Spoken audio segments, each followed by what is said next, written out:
한동훈은 극도로 위험한 인물입니다. 좌익 이념과 독단이 만들어낸 국가적 위기는 매우 심각합니다.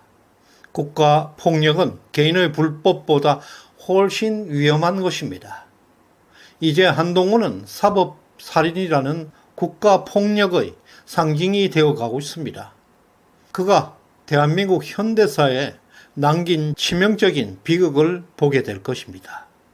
국가 권력을 등에 업고 폭력을 행사할 때 개인의 삶이 어떻게 파괴되는지 살펴볼 것입니다. 2018년 양승태 대법원장을 구속하는 사상 초유의 사태가 발생했습니다.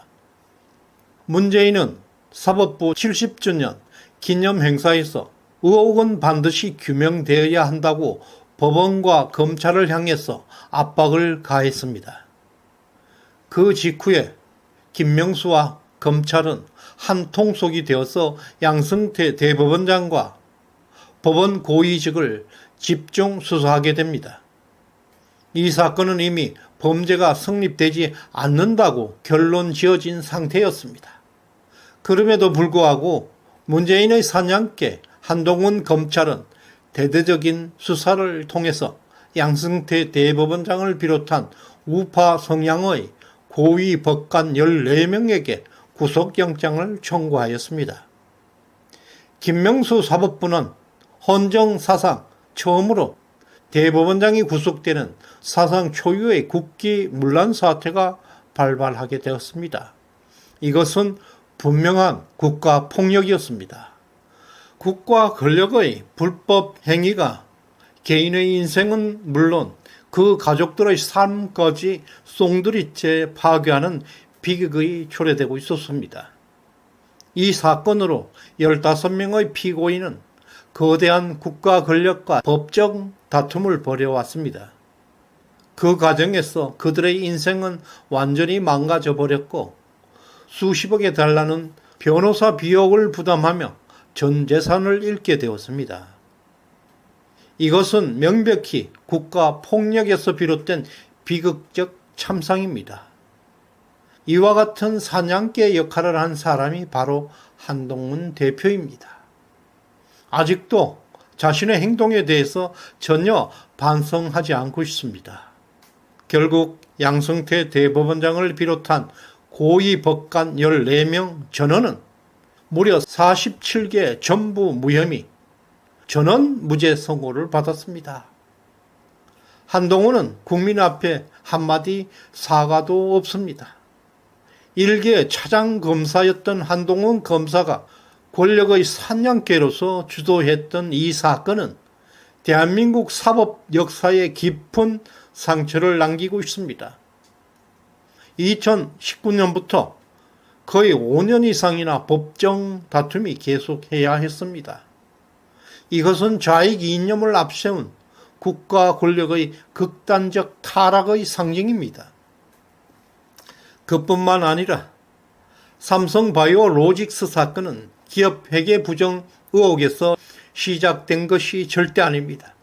이 사건은 자유시장경제 질서를 파괴하고 사법체계를 파괴하고 그리고 국제소송으로까지 확대된 엄청난 사건입니다. 그러나 진실은 바로 이념전쟁이었습니다. 좌파가 우파를 완전히 파멸시키기 위한 공작이었다는 점에서 역사적으로 중대한 사건입니다. 우리는 이 사건의 본질을 잊지 말아야 합니다. 반드시 진실을 밝혀서 역사를 바로 잡아 놓아야 합니다. 이 사건의 전말을 이해하기 위해서는 김경률과 한동훈의 오랜 인연에 대해서 살펴봐야 합니다. 국가 권력이 단지 시민단체의 고발로 인해서 검찰 수사가 진행된 대표적 사례입니다.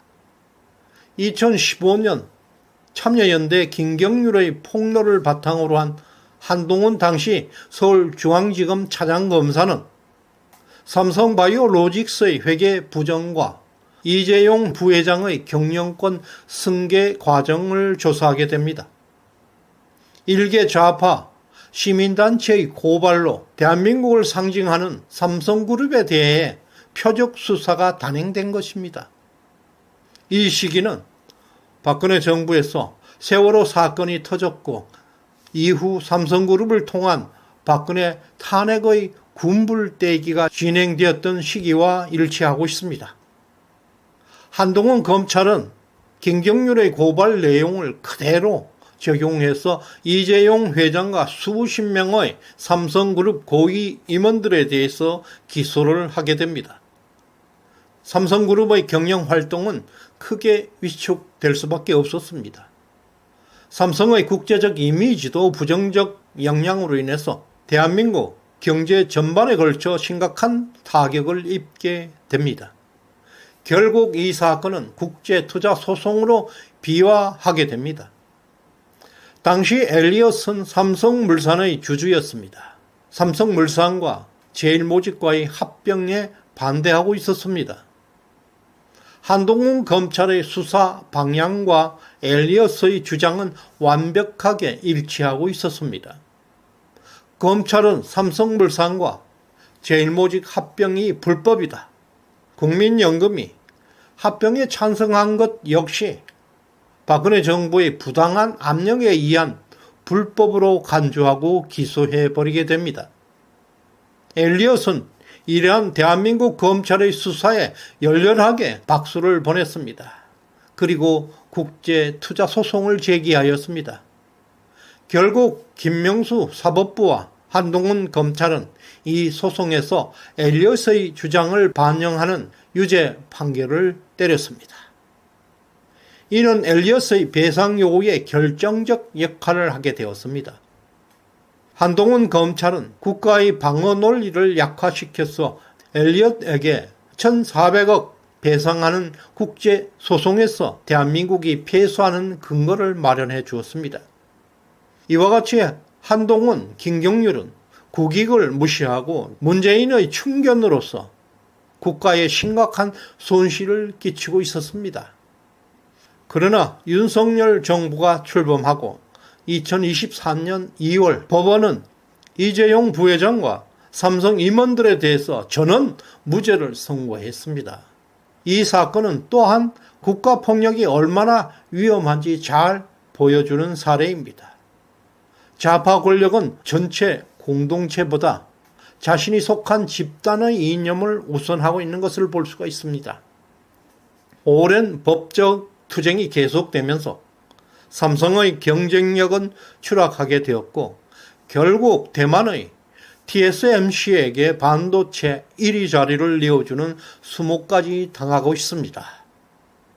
결국 2023년 국제투자소송에서 1,400억 배상 판결이 떨어졌습니다.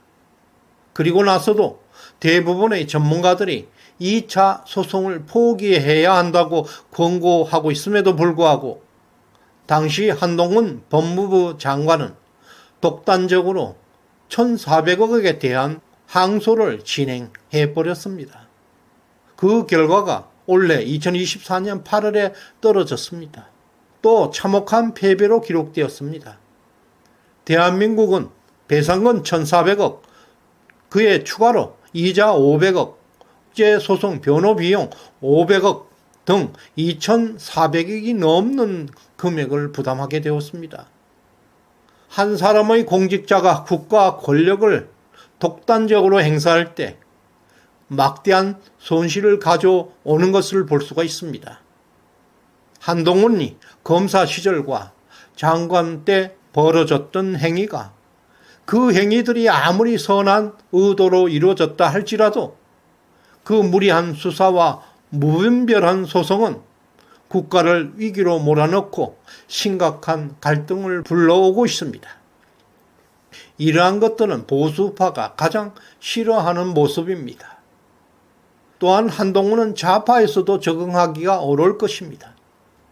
한동훈이가 정치인으로 어떻게 진화할지는 모르겠지만 적어도 윤석열 대통령의 정치 이념과 가치관과는 전혀 다른 방향이 될 것입니다. 19세기 독일의 에링은 국가의 불법이 개인의 불법보다 훨씬 더 파괴적인 결과를 초래한다고 지적하고 있습니다. 개인의 불법은 특정 개인이나 소수에게 피해를 줄 수가 있지만 국가 불법 또는 국가 폭력은 공동체의 근간을 심각하게 해치고 사회 전반의 질서를 위협하게 됩니다. 한동훈의 과거는 숱한 사법살인으로 점철되어 있습니다.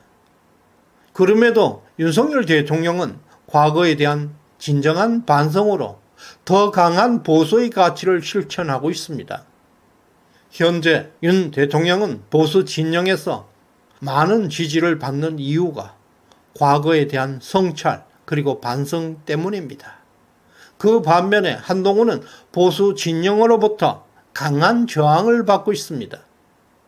문재인의 추종자들과 좌파 세력들과 연대한 팬덤에게 의존하는 정치가 개인을 집단화함으로써 보수주의의 최고의 가치인 자유가 상실되고 있다는 점을 기억해야 합니다. 이로 인해서 한동훈은 극심한 증오의 대상이 되고 있습니다. 마키아벨리는 지적하고 있습니다. 지도자가 지켜야 할 덕목 중에 하나는 저주나 증오의 세력을 만들지 말라라고 했습니다. 지금 한동훈의 팬덤이 한 명 증가할 때마다 그를 증오하는 사람은 3명이 증가한다는 사실을 알아야 할 것입니다. 한동훈은 지금 뺄섬의 정치를 하고 있습니다. 시정연에 후원해 주신 임복순님, 덕자님 진심으로 감사드립니다. 구독, 좋아요 꼭 눌러주시길 바랍니다. 고맙습니다.